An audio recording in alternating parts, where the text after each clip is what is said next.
Igan, bago sa saksi, mahigit 100 milyong pisong halaga ng hinihinalang shabu ang nasamsam sa bypass operation sa Parañaque City.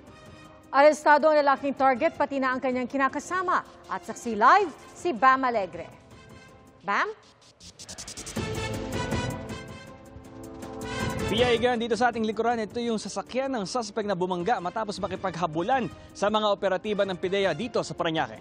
Dito sa loob ng bahay. Wasak ang harapan ng sasakyang ito matapos gamiting getaway vehicle ni Mark Joseph Cortez. Target ng isang bypass operation ng PIDEA Region 4A sa Concord Village sa Tambo, Parañaque.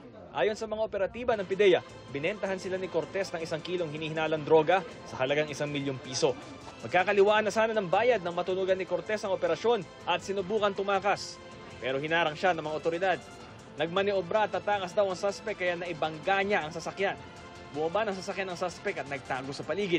Pero natuntun din ng PIDEA sa ilalim ng isang nakaparadang sasakyan. Sinalakay na ng mga operatiba ang bahay na tinutuluyan ng suspect at tumambad ang humigit kumulang 20 kilo ng hinihinalang shabu na sinasabi ng otoridad na may 136 million pesos street value. Nakalagay ito sa mga vacuum-sealed na mga lalagyan na may marking ng mga Chinese tea bag o modus na chaabu.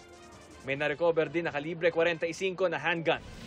Hindi ako umiwas, sir. Palabas ako talaga ako ng village para magkarga ng gasolina. May palitan ng drugs and pera. Hindi na po ba nangyari bago yung kabulan? Wala naman. Dito sana doon pala, nauli na ako. Arestado rin ang tinukoy ng PIDEA na live-in partner ni Cortez na si Jacqueline Espinosa, pero depensa niya. Wala po akong kinalaman, sir. Naglalaba lang po ako dito. Kada 2 araw pa lang po ako nandito.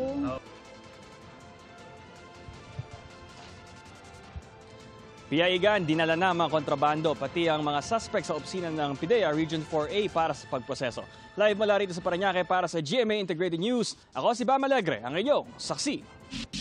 Mga Igan, samahan niyo kaming saksiyan ng mga balita. Mag-subscribe sa GMA Integrated News sa YouTube. Para sa mga kapuso abroad, samahan niyo kami sa GMA Pinoy TV at sa www.gmanews.tv.